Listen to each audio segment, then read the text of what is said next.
Hey everyone, John Sonmez from SimpleProgrammer.com, and I just wanted to take a minute to talk about my Dart course from Pluralsight because I'm really excited about this course. I'm really excited about Dart. This isn't my normal weekly video, but I want to just take a chance to tell you about this course and give you some idea of what it's all about. So I recently released a Dart course that basically takes you through and teaches you what Dart is, how to get set up really quickly and to use Dart, and then I go over the entire Dart language in about 35 to 40 minutes. It's really quick because if you've already been programming in C# or Java or even JavaScript, you're probably going to see Dart and be able to just recognize the code right away. There's just a few things you really need to know. So you can probably already write Dart code just with just a little bit of basic information and basic help to get started. Then the rest of the course I take you through creating an application with Dart, just a pretty simple application,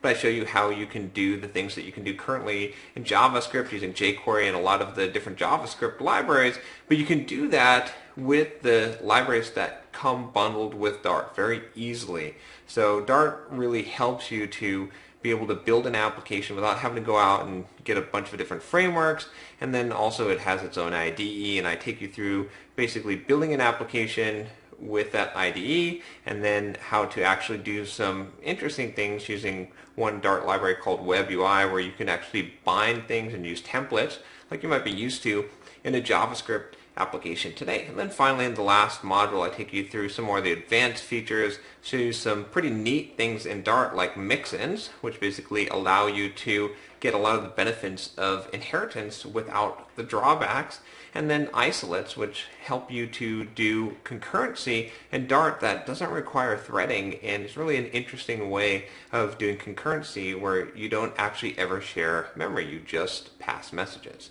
So I hope that you'll check out the Dart course. You can find it on pluralsight.com and just look for Dart on there. And let me know if you have any questions and you need any help, but it's really a quick way to get started with Dart. If you're interested in Dart, just want to check it out and see if Dart's something that you would like. This course will take you through and basically show you how to build a very simple application which will get you a good idea of what Dart is all about and let you feel what it's like to develop an application in Dart.